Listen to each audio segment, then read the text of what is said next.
Over the years, there have been many methods to grind Comet XP, reaching from killing ghosts in the Dwarven mines to doing frag runs. But today we are going to cover the best method for Comet XP as well as checking how effective other methods are as of today. Very quickly though, before the video starts, I am currently on the way to 1000 subscribers and will host a 50 million coin giveaway then. So make sure to subscribe to not miss out on that and to support the channel. I appreciate everyone that decides to do so, but now, without further ado, let's jump right into the video. So to start the video off, let me tell you, this method is not only the greatest Comet XP method, but also one of the greatest methods in Skyblock history. And all of that just because of one small change the admins made. What is it, you might ask? A very insignificant nerf in the HP of all nether mobs, which suddenly allows us to just blast all of them out of existence. And there we have our method. Killing the mobs in a burning desert while preferably doing Spider Slayer.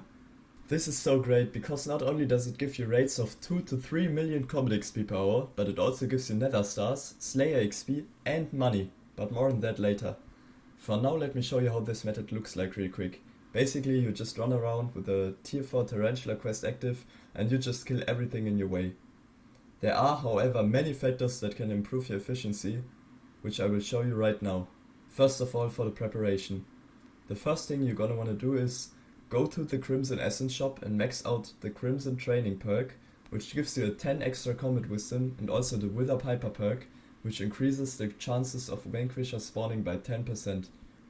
Another thing that many players actually don't know is that you can boost the damage you deal to Flaming Spiders by buying the Bane perk in the Spider Essence shop, which can be crucial for Major Derpy. After you maxed out all of this, you need to drain all possible combat wisdom sources for maximum efficiency. This includes buying the Hunter Ring or Talisman if you are not Wolfslayer 8 for an extra 2 to 5 combat wisdom, having a high level Grandma Wolf pet for combos, buying the blue but red epic case that, well, not exactly. Before we can actually start, we need to talk about what weapon and what gear you should use to get the most out of this method. As a weapon, the best thing is obviously a Hyperion, as almost always, but you can try to use other cheap mage weapons as well. With that, you should be able to easily one-tap the Flaming Spiders as well as the Magma Cube Riders. Now one thing that is really important is that you have the Champion 10 enchant on your Hyperion, as it gives you 10% more combat XP. Okay, let's move on to the more complicated part, your armor and equipment. Generally speaking, you want to achieve as much mana as possible, so you could go with Storm's armor and the sheep pets, but I would highly suggest not doing that, as you miss out on attributes which are really important. You can use a wolf pet as well, but I think most of the players will be struggling with mana, but if you don't have this problem, then definitely choose the wolf pet over the sheep, or even a G-Drake for money, but again, most people are struggling with mana. Having in mind that attributes are really important, the best armor you can use is 3/4 Aurora with Wither Goggles, with either Mana Pool or Mother Region or a combination of those with a Veteran, and this second option is obviously better because you gain a lot more combat XP. For the equipment, I would suggest you get Veteran 10 and preferably Mana Pool 10 Glowstone Gauntlet, as it is fairly cheap to craft and the extra combat wisdom is really huge. If you can't afford level 10 attributes, you can also go with lower levels, as they aren't that much worse. Another really underrated item you're gonna wanna use is the Magma Necklace, which you can also craft from the Magma Chunks, which the Magma Cube Riders drop as you're doing this method. Try upgrading your necklace over time until you have Mana Pool and Veteran maxed out. For the cloak, I suggest you get the Molten Cloak with Veteran 5 or higher, but keep in mind that the attribute's price doubles every level, so it can get expensive really quickly.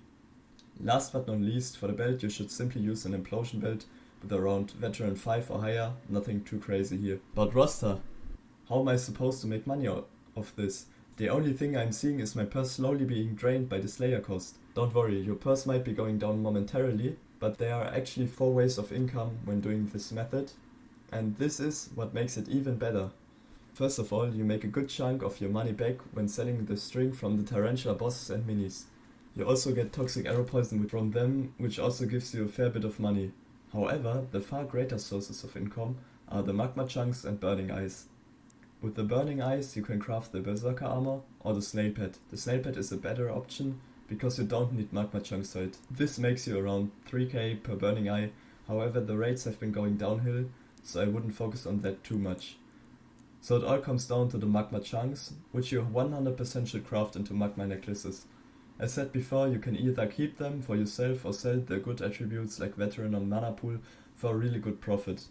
At peak times I was able to sell one Veteran 1 magma necklace for 1.5 mil, which would have been insanely hourly profit. However, these take a bit to sell and are changing their price pretty often, so I wouldn't overestimate them, but they are certainly profit and really nice to have. The last thing that makes money indirectly are the Vanquishers that are spawning on the way. They give you nether stars, which you need for Kudra runs, which are arguably the best money making method in the game.